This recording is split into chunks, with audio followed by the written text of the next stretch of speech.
kejadian, bus bermuatan 45 penumpang, 12 penumpang diantaranya mengalami luka ringan dan saat ini telah mendapatkan perawatan di Rumah Sakit Delta Surya, Sidoarjo. Belum gerbang tol Warugunung Intran, itu pengemudi juga informasinya kurang antisipasi, namun lebih jelasnya nanti oleh kepolisian yang mendetailkan. Itu sempat menabrak beberapa water barrier, kemudian terguling sebelum gerbang tol. Sementara penanganan kecelakaan lebih lanjut telah diserahkan ke unit Laka Lantas Polrestabes Surabaya. Dari Surabaya, Jawa Timur, Rahmat Ilyasan, Ainus melaporkan.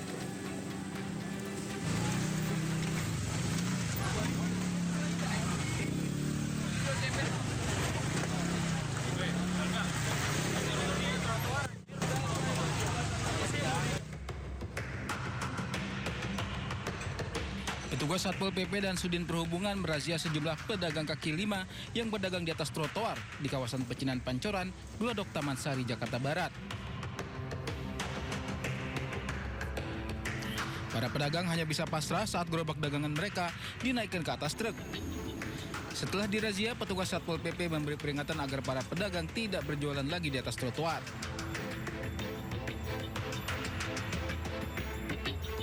Selain merazia pedagang, petugas juga merazia puluhan motor yang parkir liar di bahu jalan. Petugas menggembosi ban motor yang parkir liar.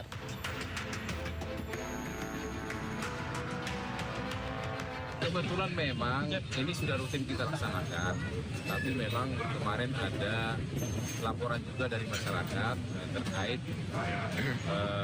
banyaknya parkir liar di daerah Pancoran Glodok. Di bulan Imlek khususnya ini sangat ramai pengunjung. Jadi memang di samping pengunjung ramai sehingga parkiran juga banyak sekali. Menjelang perayaan Imlek, kawasan Glodok Taman Sari kerap diserbu warga Tionghoa untuk belanja pernak-pernik Imlek. Meski pemerintah Kota Jakarta Barat sudah menyediakan lokasi parkir resmi di salah satu gedung, namun jarak lokasi parkir yang jauh membuat warga memilih parkir liar yang lebih dekat dari pasar. Dari Jakarta, Miftahul Gani, iNews melaporkan. Selamat siang pemirsa, Sindo Siang kembali hadir untuk menemani aktivitas Anda. Bersama saya Nata Arman, berikut berita pilihan siang ini.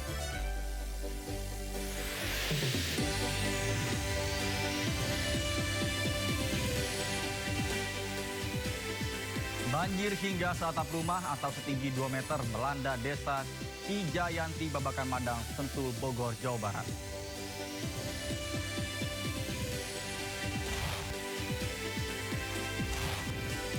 Dirut KAI Bobi Rashidin mengungkapkan 900 lebih armada KRL Jabodetabek telah beroperasi 34 hingga 41 tahun telah uzur.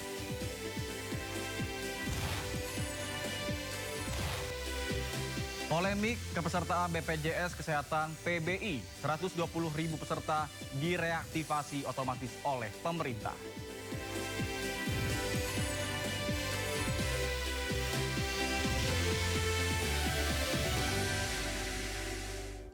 Pemirsa, Sindo Siang kita awali dengan informasi hujan deras disertai angin kencang menerjang Kecamatan Cibidong, Kabupaten Bogor, Jawa Barat pada Kamis siang. Akibatnya sejumlah fasilitas umum di kawasan Stadion Pakansari, Bogor rusak parah.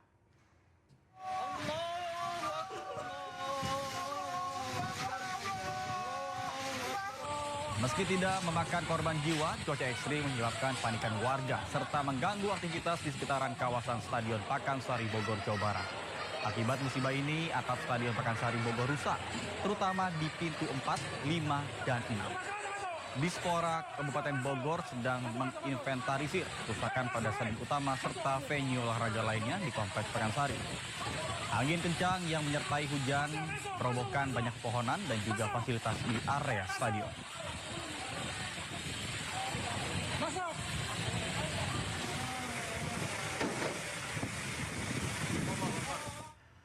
Sementara banjir hingga seatap rumah atau setinggi 2 meter melanda desa Cijayanti, Babakan Madang, Sentul, Bogor, Jawa Barat.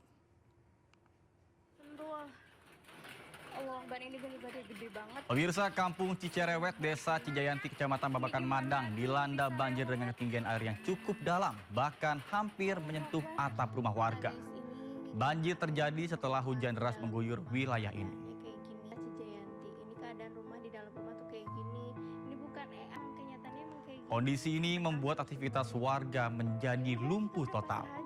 Sejumlah warga terpaksa mengungsi sementara ke lokasi yang aman dan juga mengamankan barang-barang berharga ke tempat yang lebih tinggi. Sedikitnya 68 kartu keluarga terdampak banjir. Banjir yang menerjang diduga kuat akibat luapan kali Cisarapati yang mengalami penyempitan aliran sungai.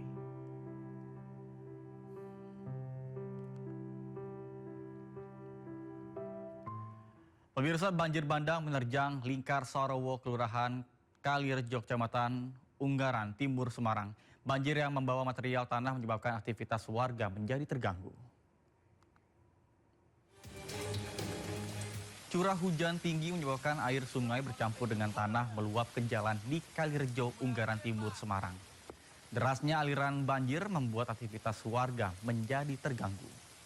BPBD Kabupaten Semarang turun ke lokasi untuk mengingatkan warga agar berhati-hati ketika melewati aliran banjir.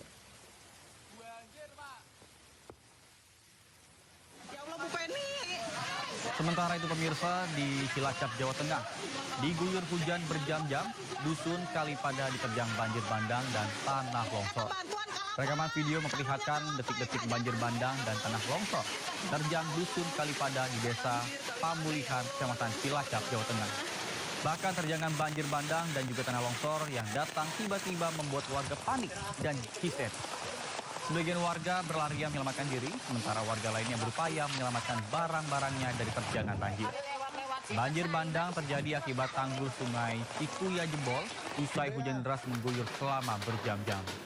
Selain banjir, guyuran hujan deras juga mengakibatkan bencana tanah longsor hingga mengakibatkan sejumlah rumah rusak berat dan juga ringan. BPBD Kabupaten Cilacap masih melakukan pendataan untuk menghitung jumlah pasti rumah yang terdampak.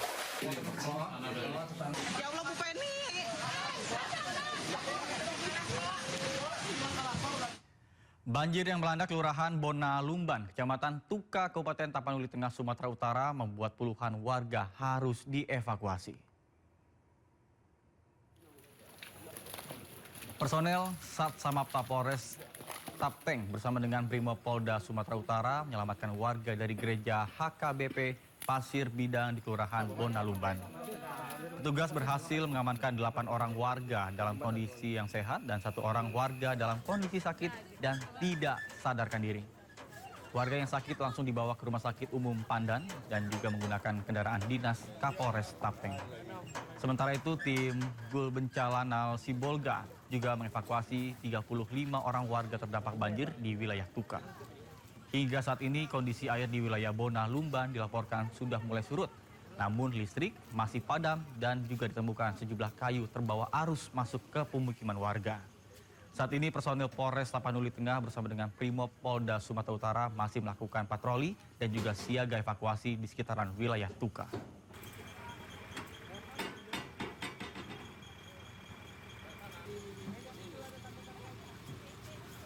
Informasi lainnya pemirsa, jenazah pilot Smart Air dari Kapten Enggon Erawan yang menjadi korban penembakan KKB Papua dimakamkan di TPU Tanah Kusir, Jakarta Selatan pada Kamis malam.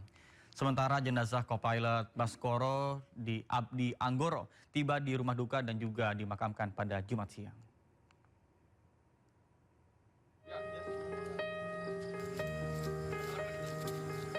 Enggon Erawan, salah satu pilot Smart Air yang tewas akibat kebrutalan kelompok kriminal bersenjata di lapangan terbang Kirawai, Papua Pegunungan, akhirnya dimakamkan pihak keluarga pada Kamis malam. Pemakaman dilakukan di TPU Tanah Kusir 3, Kebayoran Lama, Jakarta Selatan, usai sebelumnya disemayamkan di rumah duka wilayah Ciputat, Tangerang Selatan. Suasana haru nampak menyelimuti proses pemakaman almarhum Enggon Erawan yang dikenal sangat baik semasa hidupnya.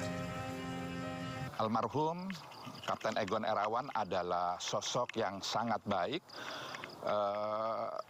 Dia mendedikasikan hidupnya untuk kepentingan banyak orang.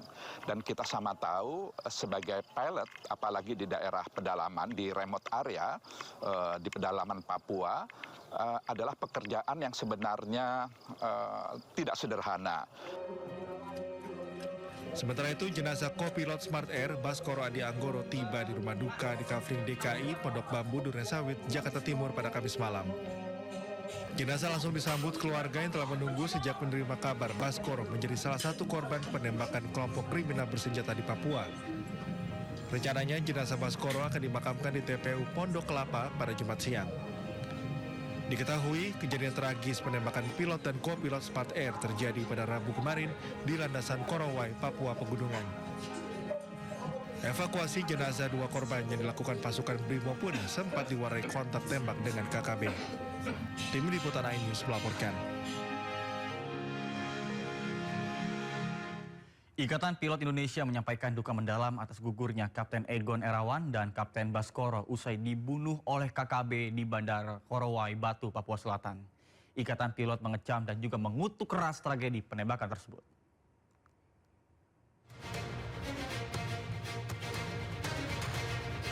Pesawat Smart Air ditembaki di Kampung Danowage, Bovendigul, Papua Selatan. Akibatnya pilot dan kopilot pesawat tewas di lokasi. Penembakan berawal saat pesawat tiba di lapangan terbang Korowai, Batu. Usai mendarat, pesawat ditembaki oleh sekelompok orang bersenjata. Pasca penembakan terhadap Kapten Egon Erawan dan Kapten Baskoro, Ikatan Pilot Indonesia menyampaikan duka mendalam atas gugurnya rekan sejawat mereka.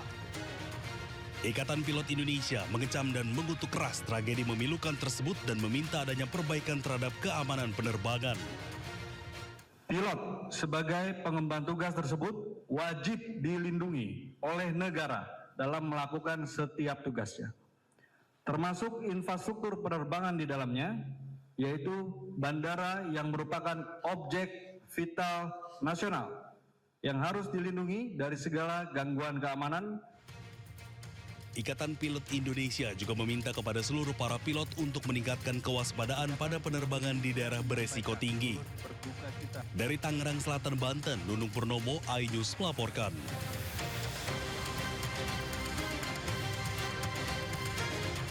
Sebelumnya pesawat Smart Air ditembaki di Kampung Danowage, Bovendigul, Papua Selatan. Akibatnya pilot dan co-pilot pesawat tewas di lokasi.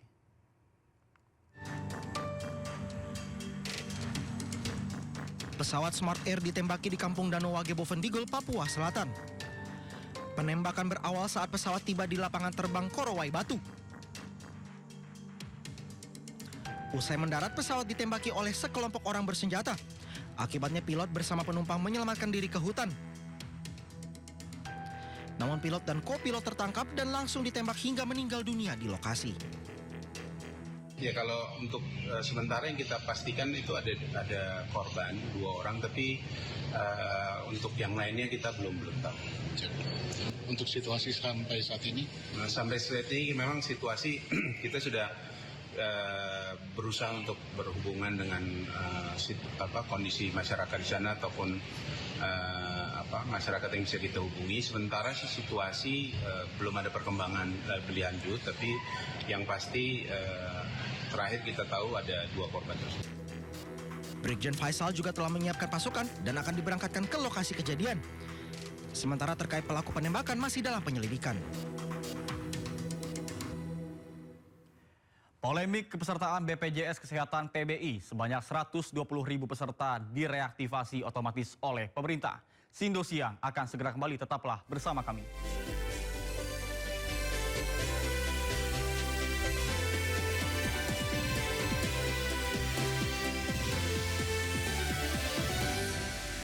Terima kasih Anda masih bersama kami di Sindo Siang bersama saya Nata Arman. Pemirsa, Presiden Prabowo Subianto meresmikan SPPG Polri di Palmerah, Jakarta. Selain itu, Presiden juga sekaligus meresmikan gudang ketahanan pangan. Presiden Prabowo Subianto tiba di SPPG Polri dan gudang ketahanan pangan di Palmerah, Jakarta pukul 9 waktu Indonesia Barat. Kapolri Jenderal Listio Sigit Prabowo mendampingi Presiden Prabowo Subianto. Kemudian agenda utama Presiden yakni meresmikan sebanyak 1.179 SPPG serta 18 gudang ketahanan pangan Polri. Dalam sambutannya, Presiden menyatakan dirinya puas karena salah satu institusi negara ikut berinisiatif untuk mengembangkan SPPG. Selain Kapolri, sejumlah pejabat juga hadir, diantaranya adalah Menko Polhukam Jamari Caniago, Menko Pangan Zulkifli Hasan, Menko PMK Pratikno, serta Kepala BGN Dadan Hindayana.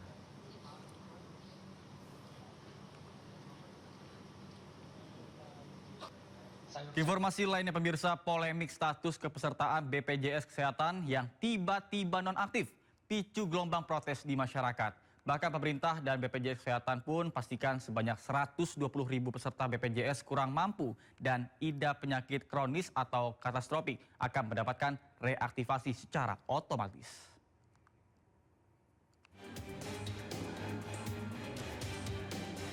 Pemerintah memastikan 120.000 peserta BPJS PBI atau BPJS bagi warga kurang mampu yang mengidap penyakit katastrofik akan mendapatkan reaktivasi secara otomatis. Mereka tidak perlu melakukan pengurusan administrasi yang rumit. Menteri Kesehatan Budi Gunadi Sadikin menyebut akan ada masa transisi selama 3 bulan. Setelah itu, kepesertaan BPJS PBI akan direview ulang. Hari ini kita sudah mengeluarkan surat ke seluruh rumah sakit bahwa untuk layanan-layanan katastrofis yang BPJS keluarkan 120.000 bagi peserta PBI yang kemudian pindah keluar dari PBI itu harus dilayani. Jadi kita keluarkan suratnya hari ini. Sekarang saya pribadi akan sudah minta Pak Sekjennya, saya juga sekarang sedang meeting agar Kemensos kalau bisa mengeluarkan juga. Menkes juga mengungkapkan total tunggakan iuran peserta BPJS Kesehatan mencapai 26,47 triliun. Tunggakan terbanyak dari kategori PBI atau BPJS bagi warga kurang mampu. Namun dari sisi nominal tunggakan paling besar justru dari BPJS Mandiri atau PBPU atau pekerja bukan penerima upah, yakni sebesar 22,2 triliun rupiah. Yang menunggak paling banyak kan di kategori PBI. 16,9 juta. Itu dari sisi jumlah orang. Tapi dari sisi jumlah rupiah, ternyata yang besar yang PBPU Mandiri sebesar 22,2 triliun. Jadi kalau yang sering melihat angka itu bisa melihat pasti yang nggak bayar itu banyak yang kelas-kelasnya tinggi, ya, yang kelas-kelasnya. Sementara Direktur BPJS Ali Gufron penghapusan piutang hanya berlaku 1 kali. Hal ini untuk mencegah ketergantungan dan tetap menjaga kedisiplinan peserta. Jumlah totalnya itu sekitar 14 triliun, gitu. 14 triliun atau 14 triliun 125.680. Jadi ini yang menunggak. Nah itu nanti dibagi 2 sebetulnya itu. 1, penghapusan sekali tentunya atau penghapusannya itu sekali. Nah yaitu PBPU beralih yang menjadi PBIJK itu. Dia dulu mandiri, ya. Lalu nggak mampu terus masuk. Seperti yang Kemensos itu masuk ke sini, nah itu PBIJK akhirnya itu kita hapus kalau dia menunggak iuran. PBPU beralih menjadi PBPU Pemda, lalu PBPU nonaktif ya, kelas 3 karena dia memang nggak mampu. Nah bila kemudian hari menunggak lagi, maka tunggakannya ini harus dibayar untuk aktif kembali. Sementara bagi masyarakat kurang mampu, setelah tunggakan iuran dihapuskan, mereka akan diarahkan masuk ke dalam skema bantuan iuran. Tim Liputan iNews melaporkan. Pemirsa, Menteri Kesehatan Budi Gunadi Sadikin tengah mempersiapkan skema untuk menghapus tunggakan iuran para peserta BPJS Kesehatan. Budi menyebut total tunggakan seluruh peserta mencapai 26,47 triliun rupiah. Menteri Kesehatan Budi Gunadi Sadikin tengah mempersiapkan skema untuk menghapus tunggakan iuran para peserta. Budi menyebut di awal 2026 ini pihaknya menemukan data 63 juta peserta BPJS nonaktif karena memiliki tunggakan iuran atau karena mutasi keluar. Budi menyebut total tunggakan seluruh peserta tersebut mencapai 26,47 triliun rupiah. Menkes menyebutkan kebijakan penghapusan tunggakan BPJS ini sudah sampai ke Kemensetnek dan tengah menunggu untuk disetujui. Keputusan bagusnya adalah pemerintah dan DPR ingin benar-benar melayani masyarakat agar layanan kesehatannya tidak berhenti, khususnya untuk penyakit katastropik. Walaupun yang ramai kemarin adalah cuci darah, sebenarnya banyak layanan-layanan lain yang sifatnya katastrofik. Katastrofik ini artinya kalau kita hentikan saja, bisa sehari, seminggu, atau sebulan, itu konsekuensinya nyawa. Nah, kita sudah mengidentifikasi Kementerian Kesehatan dan BPJS yang datanya mudah-mudahan direkonsiliasi cepat dengan Kemensos ya Pak Ali Gufron ya. Seperti diketahui, sebanyak 11 juta peserta PBI BPJS Kesehatan mendadak nonaktif. Hal tersebut menyebabkan banyak pasien tidak bisa berobat. Untuk mengatasi masalah ini, pemerintah dan DPR menginstruksikan peserta yang kartunya dinonaktifkan tetap harus dilayani oleh fasilitas kesehatan selama 3 bulan ke depan.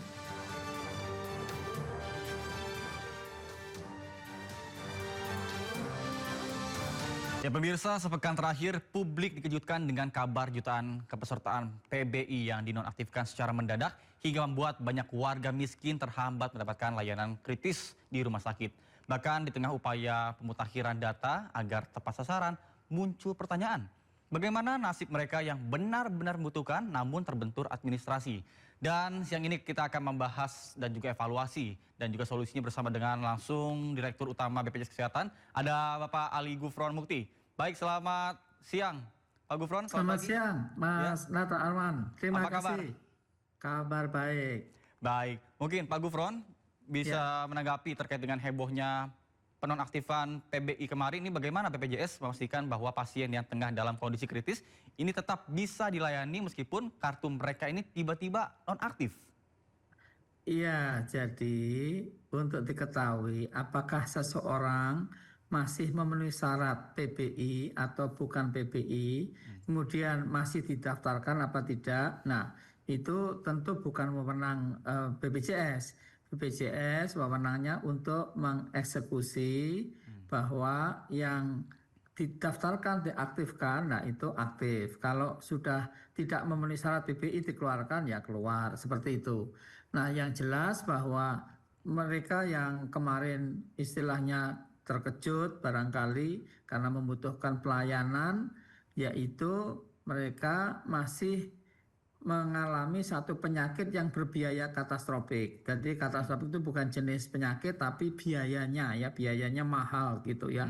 Contohnya gagal ginjal kronik yang setiap 2 minggu harus 2 kali ya. Setiap seminggu 2 kali dicuci darah. Itu dan yang lain-lain tadi disebutkan oleh Pak Menkes memang awalnya 120.000, setelah dicek akhirnya yang diaktifkan 103.000 karena yang sebagian itu sudah aktif sendiri, ada yang kemudian tidak bisa dikelola atau pindah segmen dan lain sebagainya gitu.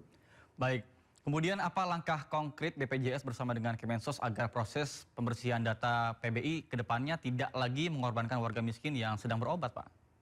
Iya, jadi begini, untuk diketahui menurut Kemensos ya, Kemensos ini.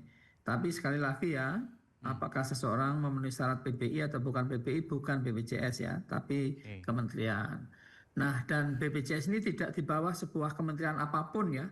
Jadi BPJS itu langsung di bawah presiden ya. Untuk diketahui bahwa keuangannya kalau BPJS itu sudah menurut saya sejak 2021 ya, meskipun waktu itu cash flow-nya sudah ya mulai membaik, tapi aset netonya masih defisit. Tapi tahun yang sama, di tahun 2021, aset neto sampai sekarang itu positif gitu. Baik, kemudian Pak, tadi Bapak sebutkan bahwa memang untuk soal pendataan dan lain-lain itu urusannya dari Kemensos. Nah, kemudian BPJS itu hanya sebagai pelaksana di bawah Presiden langsung. Nah, apakah dari pihak BPJS sendiri ini tidak ada melakukan cross-check cross-check ketika mendapatkan data dari Kemensos begitu di lapangan seperti apa untuk penerimanya? Apakah benar-benar memang ini penerima yang harus mendapatkan BPJS PBI gitu? Jadi sekarang ini ada lebih kurang sekitar 150 juta orang ya yang iurannya itu dibayari oleh pemerintah atau sebagian ya.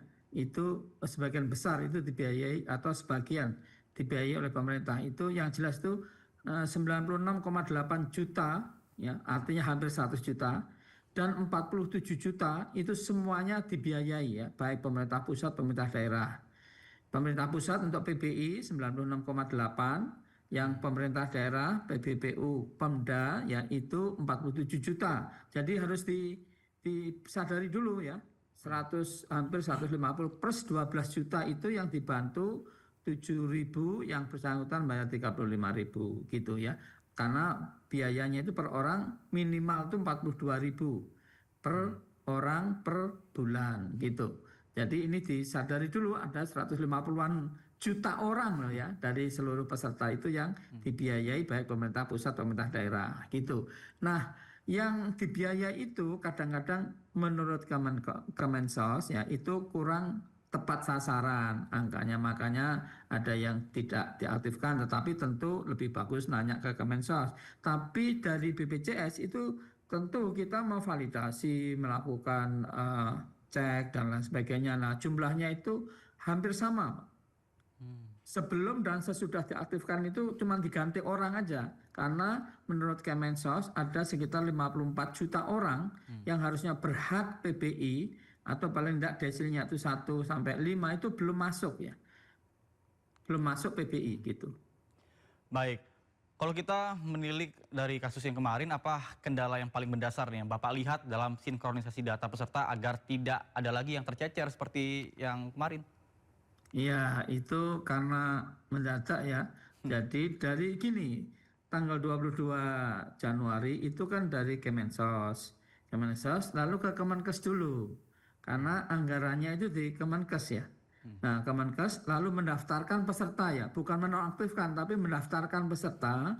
Ini loh jumlahnya itu 95 juta lebih ya. Ke BPJS ya, diberikan waktu 3 hari ya. Jadi 3 hari sudah harus aktif gitu. Sudah nonaktif kalau yang dinonaktifkan. Tapi yang sebelumnya itu tidak masuk PBI kemudian dimasukkan untuk mengganti tadi yang dianggap lebih tepat itu harus sudah selesai gitu dalam 3 hari seluruh Indonesia gitu. Baik, kemudian terkait dengan sistem kelas rawat inap standar atau KRIS, apa jaminan Bapak bahwa standarisasi ini tidak akan mengurangi akses tempat tidur bagi warga ex-PBI? Nah, itu kalau KRIS ini kan memang leading sektornya di Kemenkes ya. Jadi lebih bagus ditanyakan kepada Kemenkes, tapi intinya itu mau meningkatkan mutu gitu. Baik, kemudian mengenai program terkait dengan cek kesehatan gratis ini bagaimana mekanismenya agar program ini juga menjangkau warga-warga miskin di daerah terpencil yang mungkin untuk fasilitas kesehatannya ini jauh di bawah standar dibandingkan di kota-kota besar?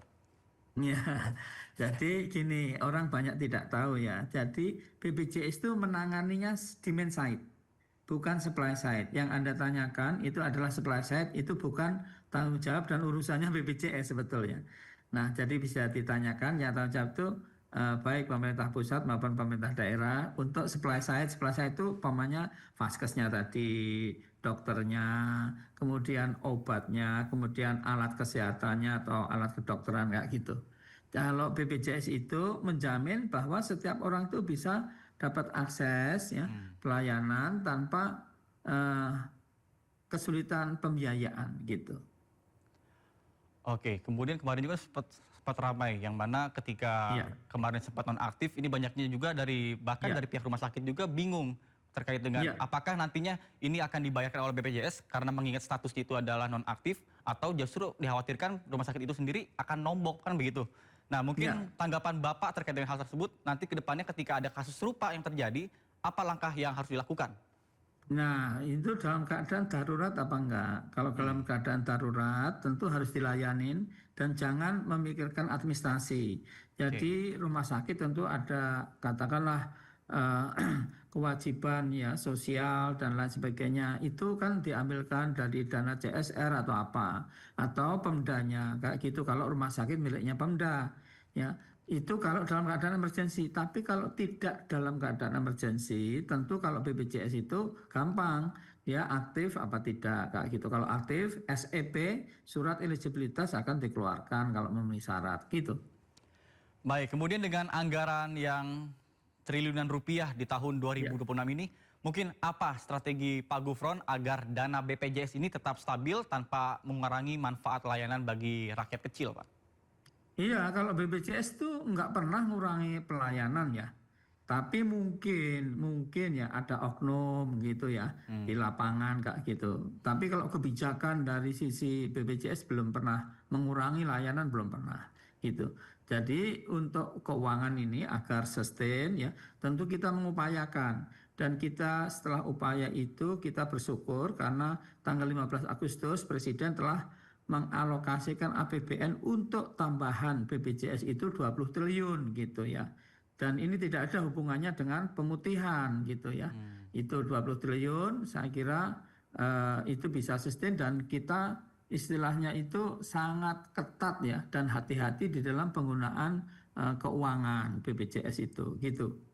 Tapi saya ingin bertanya lagi nih Pak terkait dengan BPJS Kesehatan yang memang ini bukan rahasia umum lagi ya. Banyak sekali masyarakat yang sudah seperti kalau misal memang saya daftar berobat melalui BPJS ini pasti proses akan lama dan lain-lain. Nanti juga akan dioper-oper, kemudian rujukan juga ini harus menunggu rekomendasi dari rumah sakit yang pertama. Itu kan bisa tentunya menyulitkan dan juga prosesnya sangat panjang ketika sang pasien ini harus mendapatkan tindakan secara cepat. Itu mungkin apa yang harus dibenahi Pak terkait dengan birokrasi dari rujukan tersebut? Jadi begini, tentu itu oknum ataupun secara umum nggak begitulah. Secara umum ya, atau dulu-dulu memang begitu. Tapi sudah perbaikan sudah luar biasa. Transformasi mutu di BPJS itu ada bagaimana ada 3 indikator ya, mudah, cepat, setara. Bayangkan kami belum masuk masih 6 jam untuk dapatkan pelayanan memang. Jadi betul, tapi kan itu dulu ya, kira-kira 5 tahun yang lalu ke bawah ya. Artinya 6 tahun, 7 tahun, 8 tahun ke sebelumnya gitu. Nah, habis itu mudah, cepat ya. Mudah itu pakai KTP aja bisa. Dulu waktu kami belum masuk nggak bisa Pak pakai KTP gitu. Nah, cepat itu mudah itu antrinya itu sekarang itu sambil tiduran pakai mobile JKN sudah bisa. Dulu nggak bisa ya, masih kira-kira 6 jam kami di WA gitu. Sekarang udah jauh itu rata-rata 2 jam atau di bawah bahkan mesti menyesuaikan. Dan non diskriminasi yang Anda sebut tadi adalah kalau BPJS ya, manggilnya aja bisa beda dulu. 3 hari suruh pulang, belum masih diinfo suruh pulang dan lain sebagainya. Itu jelas bukan BPJS ya, tetapi masih ada yang mendiskriminasi tapi sudah jauh berkurang dibanding dahulu gitu. Nah, tentu ke depan Kementerian Kesehatan bekerja akan melihat dan kerjasama dengan rumah sakit dan ownernya. Dan tentu owner rumah sakit itu diikutkan terlibat pelayanannya akan lebih baik begitu. Baik, mungkin evaluasi dan harapannya Pak untuk kedepannya agar tidak terjadi lagi yang mana namanya oper-mengoper segala macam dari BPJS sendiri seperti apa? Iya, kalau BPJS itu selalu memberikan orang itu bisa komplain di care center, bahkan di BPJS 1 ya, rumah sakit itu ada nama, ada nomornya, ada katakanlah fotonya. Kalau itu dihubungin ya di tempat strategis di rumah sakit bisa lapor. Bahkan PIPP kita punya untuk orang komplain ya, bahkan memberikan ini bintang ya. Bintang 1 sampai 5 bukan bintang 7. Bintang 7 dikira pusing ya. Maksimum bintang 5 gitu kalau bagus gitu ya. Kalau dianggap kurang merasa dibedakan atau perawatnya cerewet segala macam masukkan ke situ. Tapi juga bisa komplain di care center 165. Bisa juga ya di WA 08118105 begitu. Dan kami capture ya seluruh kinerja. Kalau rumah sakitnya banyak komplain, nah kami ke rumah sakit itu. Ini banyak komplain Anda kayak gitu, perbaiki ini kayak gitu. Itu kalau terus begitu jelek ya tentu kita putus gitu. Baik, terima kasih banyak Pak Ali Gufron Mukti telah bergabung bersama kami selaku Direktur Utama BPJS Kesehatan. Semoga kedepannya BPJS semakin baik lagi, kemudian juga dari pihak rumah sakit juga ini peningkatannya tidak ada lagi namanya diskriminasi ya Pak. Kita doakan bersama agar kesehatan tindakan medis di Indonesia kami semakin berharap banyak. Seluruh masyarakat tuh ngecek ya keaktifannya. Kalau aktif oke, tapi kalau nggak aktif lah harus segera diaktifkan gitu. Baik, Siap, terima kasih banyak Pak Ali Gurfon telah bergabung bersama kami di Sindo Siang. Selamat beraktivitas kembali dan salam sehat Pak.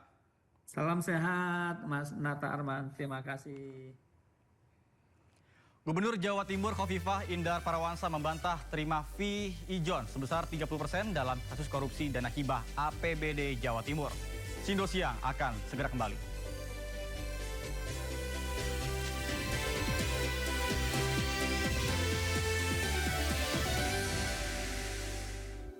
Terima kasih Anda masih bersama kami di Sindo Siang bersama saya Nata Arman. Pemirsa, miras oplosan merenggut nyawa terjadi di Jepara, Jawa Timur. 6 jiwa pun meninggal dunia. Sementara itu korban tewas akibat minuman keras oplosan di Subang, Jawa Barat bertambah menjadi 9 orang.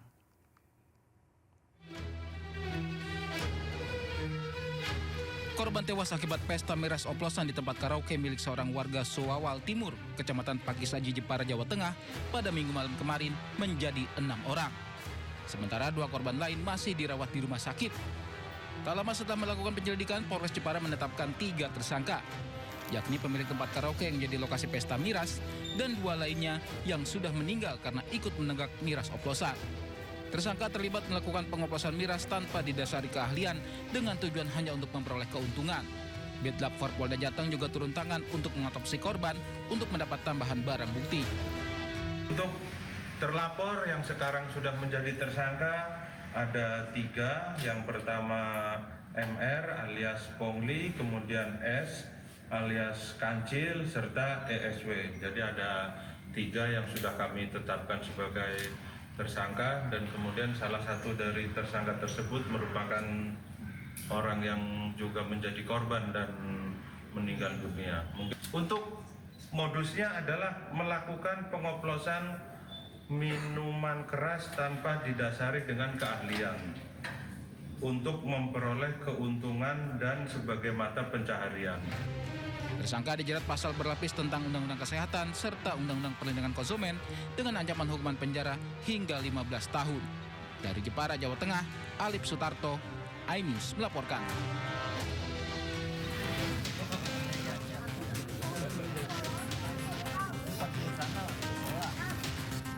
Isak tangis keluarga pecah di area pemakaman umum mengiringi pemakaman jenazah korban miras oplosan di Subang, Jawa Barat. Korban merupakan yang ke-9 tewas akibat mengonsumsi minuman keras oplosan. Para korban terdiri dari 8 laki-laki dan 1 orang perempuan. Mereka diduga menggelar pesta minuman keras pada minggu lalu. Sehari berselang, para korban mulai mengeluhkan mual, muntah, hingga penurunan kesadaran. Sejak Senin, korban berjatuhan dan akhirnya meninggal dunia. Dugaan sementara, korban meminum minuman keras yang dicampur serbuk minuman energi. Jumlahnya katanya 9. Nah, mungkin kita mau cari dulu data benar otentiknya. Untuk yang dirawat nih? Yang dirawat setahu kita baru informasi baru 3 di rumah sakit di Ciereng. Sementara itu, korban selamat masih dalam perawatan tim medis, sementara kasusnya masih dalam penyelidikan. Dari Subang, Jawa Barat, Yudi Heriawan Juanda, iNews melaporkan. Pemirsa, tabrakan beruntun kembali terjadi usai truk trailer menabrak 7 mobil di tol Bocimi Ciawi, Bogor, Jawa Barat. Beruntung kejadian tidak menelan korban jiwa, namun sejumlah kendaraan ringsek parah usai terjepit. Alhamdulillah, selamat. Sejumlah kendaraan rusak parah terjepit truk trailer sesaat terlibat kecelakaan beruntun di terowongan Ciawi, tol Bocimi, Kota Bogor, Jawa Barat. Beruntung kejadian tak menelan korban jiwa, namun sebanyak 8 kendaraan mengalami kerusakan. Alhamdulillah, selamat. Kejadian bermula saat truk trailer muatan air ini melaju kencang dari arah Sukabumi menuju Jakarta. Nahas saat melintasi jalur turun menikung, pengemudi gagal rem mendadak hingga menabrak 7 mobil yang sedang antri perbaikan jalan di terowongan Ciawi. Dari hasil olah TKP, unit Gakum Satlantas Polresta Bogor diduga kecelakaan akibat supir truk lalai berkendara. Terjadi kecelakaan antara mobil besar, menabrak antrian mobil-mobil kecil yang dikarenakan ada perbaikan jalan. Sedikitnya 4 mobil rusak parah dievakuasi ke unit laka PJR Ciawi dan 4 mobil lainnya dibawa pulang pengendara. Kasus tabrakan beruntun masih ditangani unit Gakum Satlantas Polresta Bogor Kota. Dari Bogor, Jawa Barat, Andi Firmansyah, iNews melaporkan.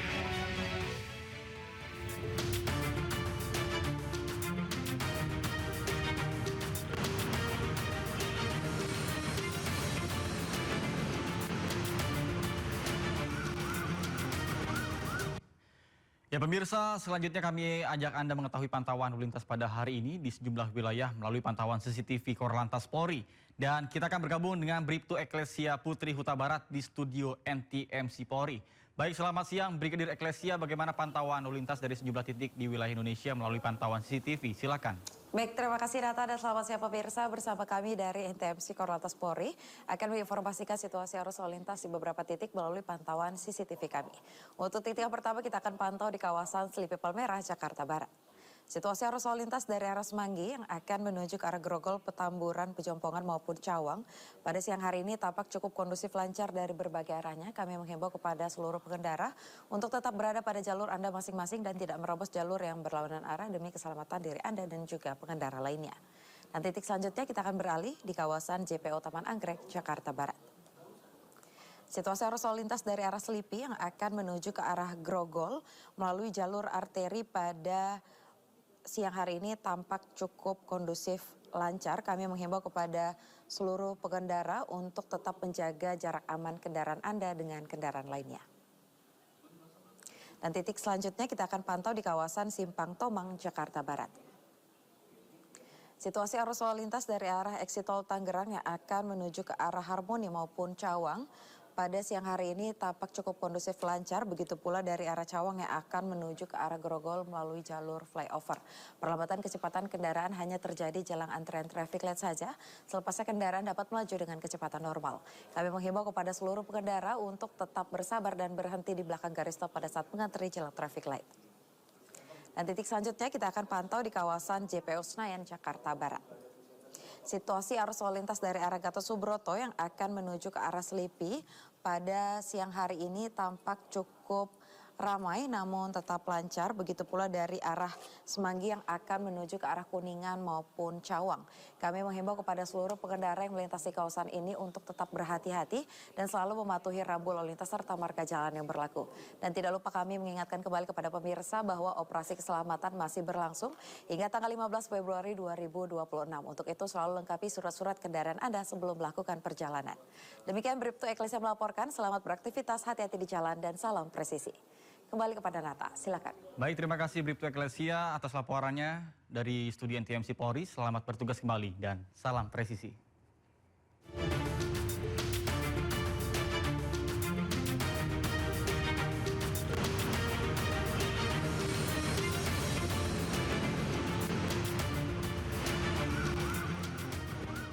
Pemirsa, Gubernur Jawa Timur Khofifah Indar Parawansa membantah terima fee ijon sebesar 30% dalam kasus korupsi dana hibah APBD Jawa Timur. Hal itu disampaikan oleh Khofifah saat jadi saksi dalam sidang di PN Tipikor Surabaya.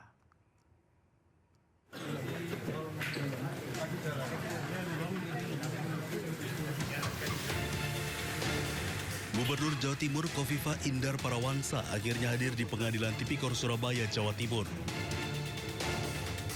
Khofifah datang untuk menjadi saksi dalam kasus korupsi dana hibah Pokir DPRD Jawa Timur periode 2019-2024. Dalam sidang ini, Jaksa Penuntut Umum mengejar Khofifah dengan sejumlah pertanyaan. Salah satunya termasuk tudingan bahwa Khofifah menerima fee ijon sebesar 30%. Namun dalam sidang Khofifah membantah hal tersebut. Jadi apa yang dituduhkan dan banyak kawan-kawan yang juga ikut memuat, saya ingin menyampaikan bahwa saya ingin menegaskan bahwa itu tidak benar. Bahwa itu tidak benar. Kawan-kawan bisa lihat secara presentatif itu sudah di atas 300%. Berarti itu tidak benar. Dan saya ingin menyampaikan kepada seluruh masyarakat Jawa Timur bahwa apa yang dituduhkan itu tidak benar. Dugaan korupsi dana hibah pokir DPRD Jawa Timur periode 2019-2024 yang bersumber dari APBD Pemprov Jatim ini menjerat 21 tersangka. 1 diantaranya meninggal dunia. Dari Sidoarjo, Jawa Timur, Pramono Putra, iNews melaporkan. Pemirsa, Kejaksaan Agung merespon tim kuasa hukum ex-Mendikbudristek Nadiem Makarim terkait dengan klaim adanya pendampingan yang sudah dilakukan oleh Kejagung sebelum proyek Krumbuk dilakukan. Bahkan Kejagung menyebut dalam pendampingan tersebut pihaknya telah memperingatkan Nadiem untuk lakukan kajian ulang karena perencanaan proyek yang dinilai tidak sempurna. Pihak Kejagung membenarkan adanya pendampingan saat perencanaan proyek laptop Krumbuk yang dilakukan oleh Jaksa Agung Muda Tata Usaha Negara Jam Datun pada 17 Juni 2022 silam. Kejagung menyebut dalam kajian yang dilakukan, tim Jaksa Pengacara Negara atau JPN menyimpulkan bahwa perencanaan proyek pengadaan Krumbuk yang kurang sempurna dan menyarankan pihak Kemendikbudristek untuk melakukan kajian ulang dengan membandingkan sistem operasi selain jenis Krum. Selain itu, Kejagung juga menyebut ada keterlibatan ex-staf khusus Nadiem yang mengarahkan pembelian laptop Krum.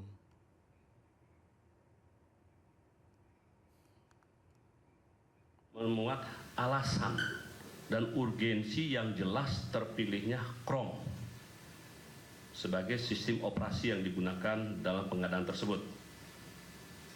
Bahkan JPN menyarankan agar dalam kajian dilakukan komparasi keunggulan dengan sistem yang lainnya, baik itu OS Linux, Macintosh, Windows, Chrome, dan supaya mendapatkan kajian yang objektif. Sudah menyarankan. Terus ada berdasar keterangan dari tim kajian, ada arahan. Ini hasil temuan JPN. Khusus dari staf khusus menteri. Memang sejak awal sudah diketemukan ada staf khusus menteri secara inline yang mengarahkan ke pemakaian Chrome. Informasi lainnya pemirsa, mantan Wakapolri Komjen Pol Purnawirawan Ugroseno diperiksa di Polda Metro Jaya. Ugroseno diperiksa sebagai saksi meringankan untuk tersangka Roy Suryo CS.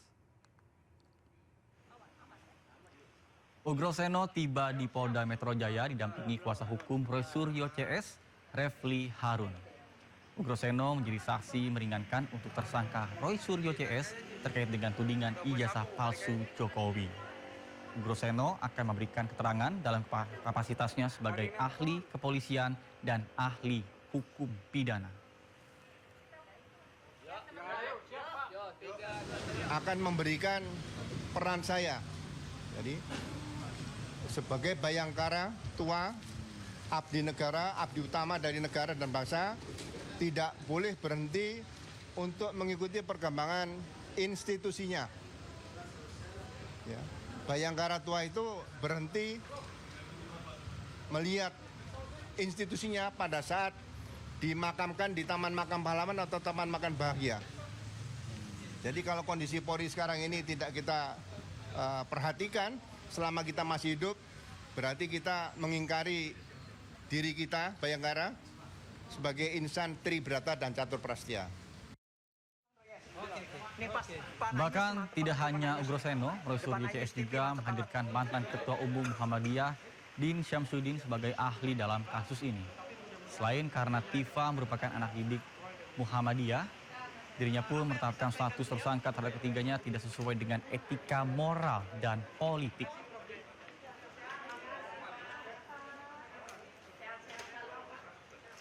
Katakan bahwa ketersangkaan itu atau penersangkaan itu tidak sesuai dengan nilai-nilai etika moral maupun hukum dan politik yang saya pahami.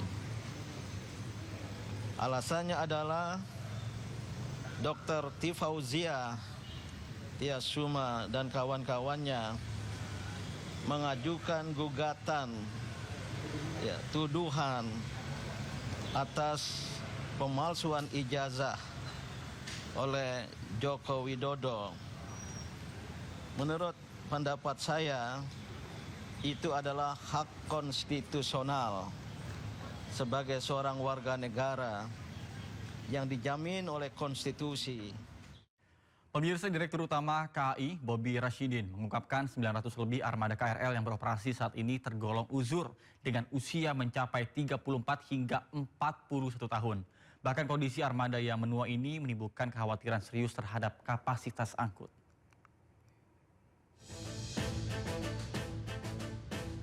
Direktur Utama PT Kereta Api Indonesia Persero, Bobi Rashidin, membeberkan kondisi terkini armada KRL Jabodetabek. Sebanyak 908 dari total armada KRL yang beroperasi saat ini tergolong uzur dengan usia mencapai 34 hingga 41 tahun. Bobi menjelaskan, usia KRL yang sudah di atas 3 dekade ini mayoritas berasal dari kereta bekas impor. Sebagai perbandingan, KAI baru mengoperasikan 180 unit kereta baru.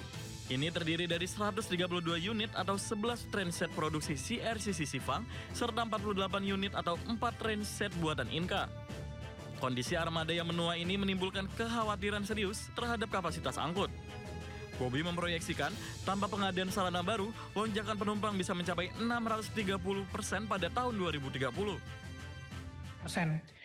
Perlu digarisbawahi pada saat ini, satu gerbong pada peak hour, itu penumpangnya sekitar 300 orang, Pak. Jadi kalau kita lihat ukuran gerbong itu adalah sekitar 3 kali 20 meter, 60 meter persegi. Kalau dibagi dengan 300 berarti 1 meter persegi itu ditempati oleh 5 orang pada saat ini. Ini menggambarkan kondisi kepadatan penumpang pada KRL di stasiun yang mengakibatkan penurunan tingkat kenyamanan penumpang dan peningkatan risiko terhadap keamanan penumpang.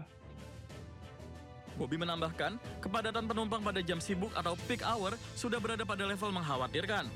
Dalam satu gerbong KRL, jumlah penumpang bisa mencapai sekitar 300 orang.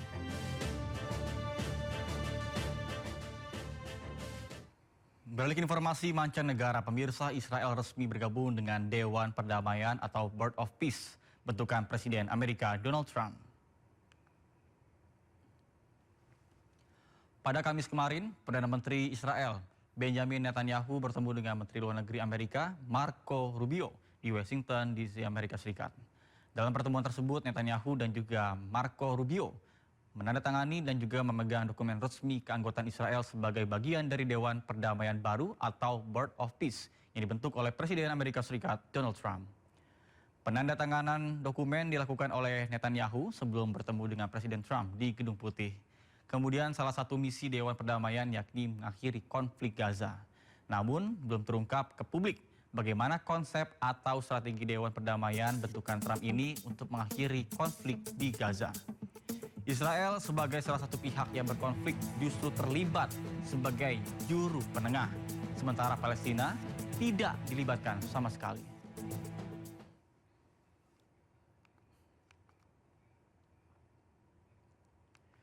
Sementara itu, juru bicara Kementerian Luar Negeri Yvonne Mewengkang menegaskan bahwa masuknya Israel ke dalam Board of Peace atau BOP tidak menggoyahkan komitmen Republik Indonesia dalam memperjuangkan perdamaian dan juga menghentikan kekerasan di Gaza.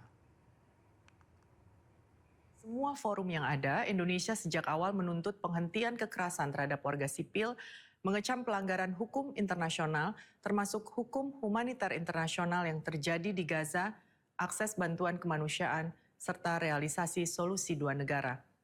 Dalam konteks tersebut, Indonesia melihat pentingnya keterlibatan para pihak yang berkonflik sebagai bagian dari proses menuju perdamaian. Indonesia oleh karenanya akan memanfaatkan keanggotaan di Board of Peace untuk juga aktif mendorong keterlibatan otoritas Palestina dan memastikan seluruh proses tetap berorientasi pada kepentingan Palestina dan menghormati hak-hak dasar rakyat Palestina, serta mendorong terwujudnya solusi dua negara. Sebelumnya, Presiden Republik Indonesia Prabowo Subianto menandatangani piagam pembentukan Dewan Perdamaian atau Board of Peace di Davos, Swiss, tepatnya pada 22 Januari 2026 lalu. Dewan Perdamaian dibentuk untuk menyelesaikan berbagai konflik global, salah satunya adalah ketegangan di Gaza.